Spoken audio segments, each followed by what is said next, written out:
నా దేవుడవైన ప్రభు, నీవు మా కొరకు పెక్కు సత్కార్యములు చేసితివి, మా మేలు కొరకు పెక్కు ఆలోచనలు తలపోసితివి. నీ వంటి వాడు మరొకడు లేడు. నేను నీ ఉపకారములను వివరింపబూనినచో అవి నేను వర్ణింపగలిగిన దానికంటే ఎక్కువగా నుండును. ఆమేన్. అందరికీ ప్రైజ్ లాడండి.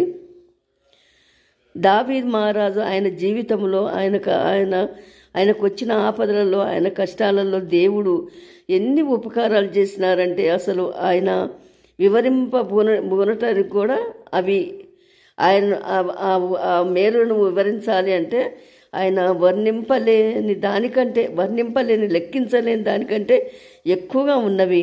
ప్రభువా, నా జీవితంలో నువ్వు చేసిన ప్రతి మేలు, ప్రతి ఉపకారమునకు కృతజ్ఞత స్తోత్రాలు చెల్లించుకుంటున్నానంటూ దావీదు మహారాజు అంటున్నాడు. ఈరోజు మన జీవితాలను కూడా పరీక్షించి చూసుకోవాలి. మరి దేవుడు మనకు ఒక్కొక్కరికి ఎన్ని మేలులు చేస్తున్నారు, ఎన్ని ఉపకారాలు చేస్తున్నారు. మనం ఉదయం లేచిన దగ్గర నుంచి రాత్రి పడుకోబోయేంత వరకు కూడా మనకు ఎన్ని ఉపకారాలు చేస్తున్నారు, ఎన్ని మేలులు. మనం అడగకున్నా కూడా ఆయన మన కోసం ఎన్ని త్యాగం చేసి ఉన్నారు.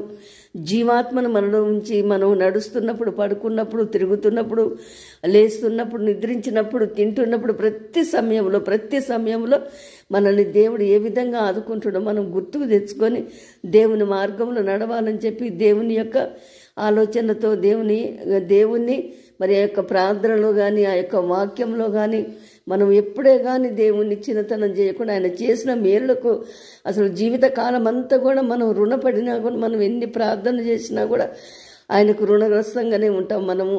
అలాంటి విషయంలో దావీదు మహారాజు అసలు సౌలు రాజు పెట్టినప్పుడు ఆ బాధలు, ఆ హింసలు ఆయన అలా భరించుకుంటూనైనా కూడా ఆయన దేవుణ్ణి స్తుతిస్తూ, దేవుని ఆరాధిస్తూ, దేవునికి ఎన్ని కృతజ్ఞత చెల్లిస్తున్నారో ఆ విధంగా మనం కూడా మన జీవితాలలో కూడా దేవుడు ఇన్ని మేలుడు ఉపకారాలు చేసినప్పుడు మనం కూడా దేవుని ఎల్లవేళ ఆయన స్తుతిస్తూ, మనం పనిచేస్తున్నప్పుడైనా కూడా, మనం నడుస్తున్నప్పుడైనా కూడా ఆయన స్తుతిస్తూ, ఆయన చేసిన మేలుడు, ఆయన సర్వశక్తిమంతుడైన దేవుడు, ఆయన భూమి ఆకాశాలను చేసిన దేవుడు, మన్నాను ఇచ్చిన దేవుడు, ఎన్నో గొప్ప అద్భుత కార్యాలు జరిగించిన దేవుడు.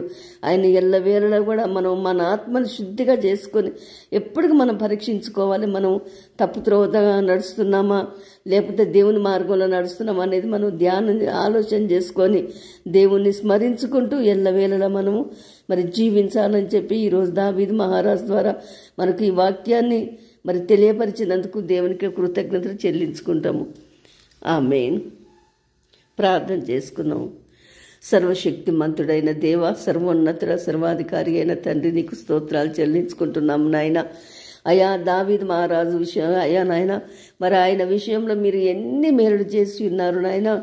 అయా మరణం వరకు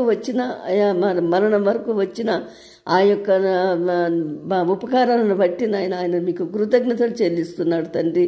నాయన ఇదిగో నాయన మా జీవితాలలో కూడా ఎన్నో ఉపకారాలు చేసి ఉన్నారు నాయన. ఎన్ని రకాలుగా నా తండ్రి, ఎన్నోసార్లు మేము మరణ పడకలో ఉన్నప్పుడు మమ్మల్ని లేవనెత్తి ఉన్నావు నా తండ్రి. నాయన మాకు ఎన్ని విషయాలు చేసినావు, ఎన్ని అద్భుతాలు జరిగించున్నావు తండ్రి. అందుని బట్టి మీకు కృతజ్ఞతలు చెల్లించుకుంటూ ప్రభువా నా తండ్రి, మేము కూడా సత్య మార్గంలో నడవటానికి నా తండ్రి మాకు కావలసిన శక్తిని, బలాన్ని దయచేయమని మా ప్రభు అయిన మా రక్షకుడైన యేసు ప్రభు నామములు అడిగి వేడుకుంటున్నాము తండ్రి. ఆమేన్. అందరూ కూడా వినండి, లైక్ చేయండి, షేర్ చేయండి, సబ్స్క్రైబ్ చేయండి. మరి బర్త్డే జరుపుకుంటున్న వారందరికీ హ్యాపీ బర్త్డే అండి. మ్యారేజ్ డే జరుపుకుంటున్న వారికి హ్యాపీ మ్యారేజ్ డే. దేవుడు మీ అందరికీ తోడైండును గాక. ఆమెన్. Praise the lord.